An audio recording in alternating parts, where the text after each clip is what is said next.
Hello everyone and welcome back to Old Charles today. We're diving deep into the fascinating world of American coinage, specifically the United States 1-cent coin from 1960. This coin may seem small, but it carries a big story in U.S. numismatic history. Whether you're a collector, a history lover, or someone who just stumbled upon an old penny, this video is for you. We'll talk about its history, condition, mint variations, errors, and of course, its value in today's coin market. So let's get started. The 1960 Lincoln cent belongs to the famous Lincoln Wheat Penny and Memorial Penny series. Actually, in 1959, the U.S. Mint transitioned from the wheat reverse design to the new Lincoln Memorial reverse, in honor of the 150th anniversary of Abraham Lincoln's birth. That means the 1960 penny is among the very first years of the Memorial reverse design. On the obverse, you'll see the familiar portrait of Abraham Lincoln designed by Victor David Brenner, which has been used since 1909. The words "In God We Trust, Liberty," and the year 1960 are present, along with the mint mark "If struck in Denver." On the reverse, you'll notice the Lincoln Memorial, designed by Frank Gasparo. If you look closely with a magnifying glass, you can actually see a tiny statue of Lincoln inside the memorial, a neat detail many people don't notice. But here's the fascinating part. 1960 pennies come in two major varieties, the 1960 small date and the 1960 large date. This happened because the mint made a design modification to the numerals in the date. On the small date version, the numbers are shorter and more compressed, while on the large date, the numbers are taller and more pronounced. Collectors quickly noticed the difference, making the 1960 cents some of the most interesting coins of the Memorial series. In 1960, pennies were struck at both the Philadelphia Mint, with no mint mark, and the Denver Mint, with a demint mark, produced hundreds of millions of coins, struck even more, and the majority of the small date variety also came from Denver. In total, over 2 billion pennies were minted in 1960, making them quite common in circulation at the time. But despite the high mintage, certain varieties and conditions can make them very valuable today. One of the most exciting aspects of the 1960 penny is distinguishing between the small date and large date varieties. On the small date, the number 6 is higher and almost level with the 9 and 0. The numbers appear more compact. On the large date, the 6 drops slightly lower and the numerals look taller and bolder. Collectors often seek out the small date variety, especially in high grade, since it was minted in smaller quantities compared to the large date. Like all coins, the value of a 1960 penny depends heavily on its condition. Coin grading ranges from good G4, where the coin is heavily worn, to mint state MS 65 or higher, where the coin looks nearly flawless, the kind you'd find in your pocket change. Most 1960 pennies are only worth their face value, 1 cent, MS 60 to MS 65. The coin can be worth several dollars, especially if it's a small date variety by professional grading services like PCGS or NGC can sell for hundreds or even thousands of dollars, especially if they have bright red color and no spots. Now let's talk about errors, which can dramatically increase the value of your 1960 penny. Double die obverse, DDO ***. Some 1960 pennies show doubling in the date or the lettering, making them quite collectible. Repunched mint mark, RPM ***. Many Denver minted coins from this era show a demint mark struck more than once, creating an RPM variety. Off-center strikes and clipped planchets ***. If your penny is missing part of its design or is struck off-center, collectors may pay a premium. These minting mistakes are rare, but when found, they can transform a common penny into a valuable treasure. So, how much is a 1960 penny worth today? Let's break it down. Most are worth 1 cent to 10 cents. Typically worth $1 to $5. More desirable, worth $5 to $20, depending on grade. These were specially struck for collectors and can be worth $10 to $50, or much more in higher grades. These can reach hundreds or even thousands of dollars at auctions. For example, a 1960 D small date penny graded MS 67 red once sold for over. So there you have it. The 1960 Lincoln Memorial cent is not just a simple penny. It's a coin that introduced a new design, has fascinating varieties like the small date and large date, and even includes valuable errors and high-grade examples that if you have some 1960 pennies lying around, it's worth checking them carefully. Who knows? You might be holding a small fortune in your hands. We're going to explore the 1960 United States 1-cent coin. This small coin may look ordinary, but it carries an incredible story. From the origins of the Lincoln cent in 1909 to the massive design change in 1959 and the unique varieties and minting history of 1960.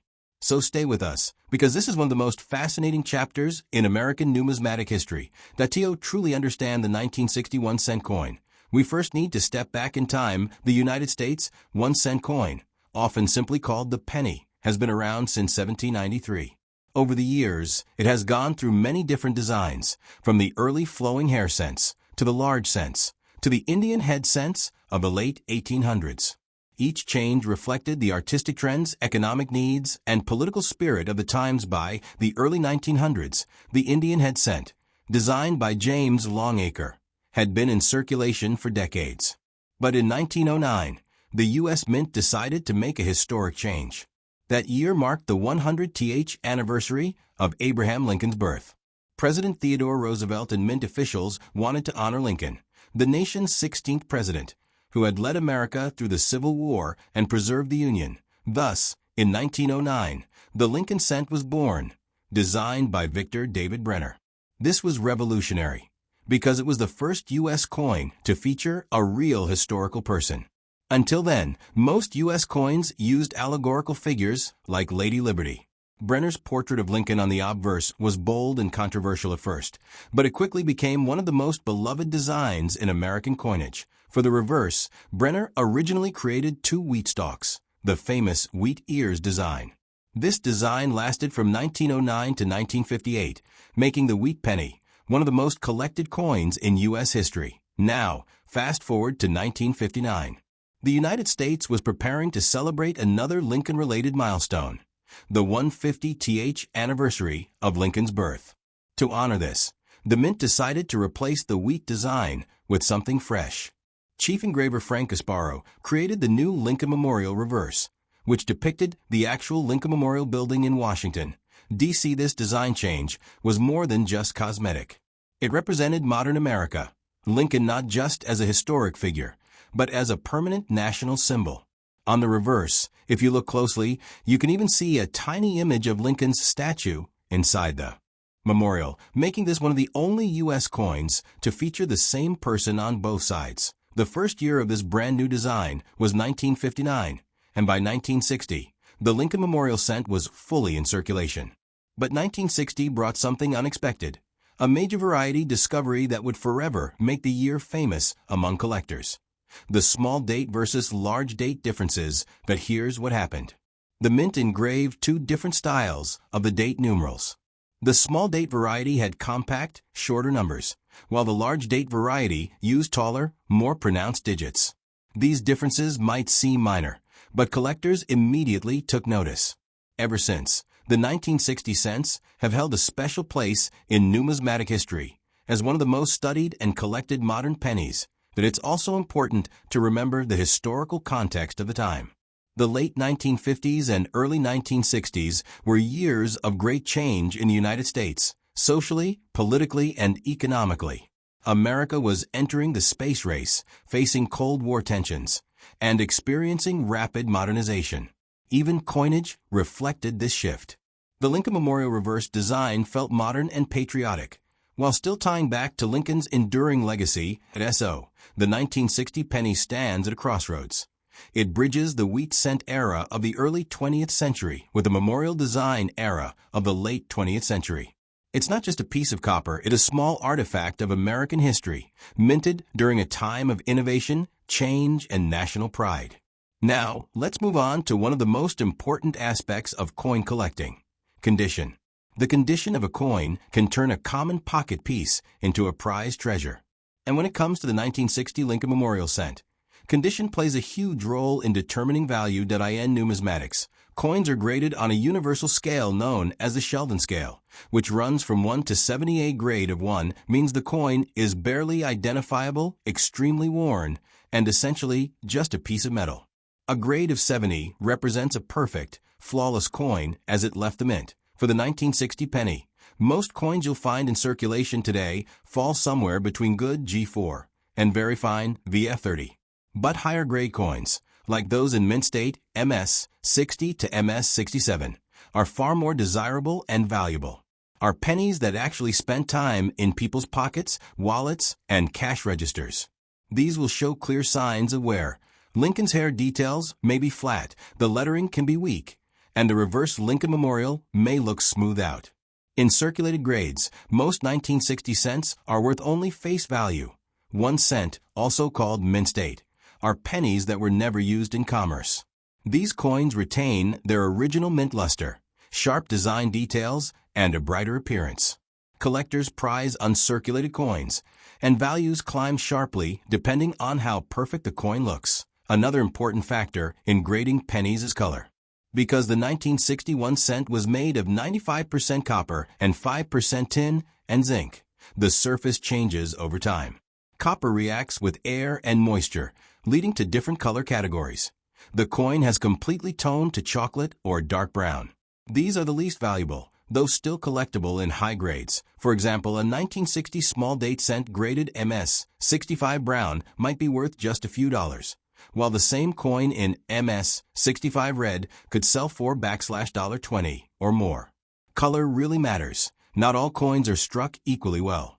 Some 1960 cents, especially from the Denver Mint, show weaker strikes where Lincoln's hair details or the memorial lines aren't fully sharp. Collectors pay higher premiums for coins with bold, crisp strikes. Also, look carefully at the mint marks. The 1960 D coins often show repunched mint marks RPMs, where the D was stamped more than once. These varieties are especially valuable if the coin is in uncirculated condition. That in addition to regular circulation strikes, the Philadelphia Mint produced proof coins in 1960, intended for collectors. Proofs are struck multiple times with specially polished dies, giving them mirror-like fields and frosted designs. They were sold directly to collectors in proof sets, not released for circulation. 1960 proof pennies are particularly beautiful, and high-grade proofs, with deep cameo contrast, sharply frosted designs against mirror backgrounds, are highly prized. A perfect PR 70 deep cameo 1960 penny could sell for hundreds of dollars or more. When looking at a circulated 1960 penny, here are some of the areas where first appears on the obverse: Lincoln's hair over his ear and the high point of his cheek. On the reverse, the steps and columns of the Lincoln Memorial. In heavily circulated coins, these details flatten and blend into the surface. Collectors use magnifying glasses to examine these high points when grading a coin. Even slight differences in wear can mean a big difference in grade and value. For coins that you believe might be valuable, sending them to a professional grading service like PCGS, Professional Coin Grading Service, or NGC, Numismatic Guarantee Company, is highly recommended. They certify the coin's grade, color designation, and authenticity, which helps maximize its value on the collector's market. Could be worth hundreds or even thousands, depending on the rarity of that exact coin. This is why condition is so important. Two coins minted in the same year, from the same mint, can have vastly different values simply because one survived in pristine condition while the other was worn down in circulation. In summary, condition is king when it comes to the 1960 1 cent. A worn brown penny may just be pocket change, but a bright red uncirculated example can be a treasure worth hundreds or more. Always check for luster, strike quality, color, and possible mint errors. These details are what transform an ordinary coin into an extraordinary collectible.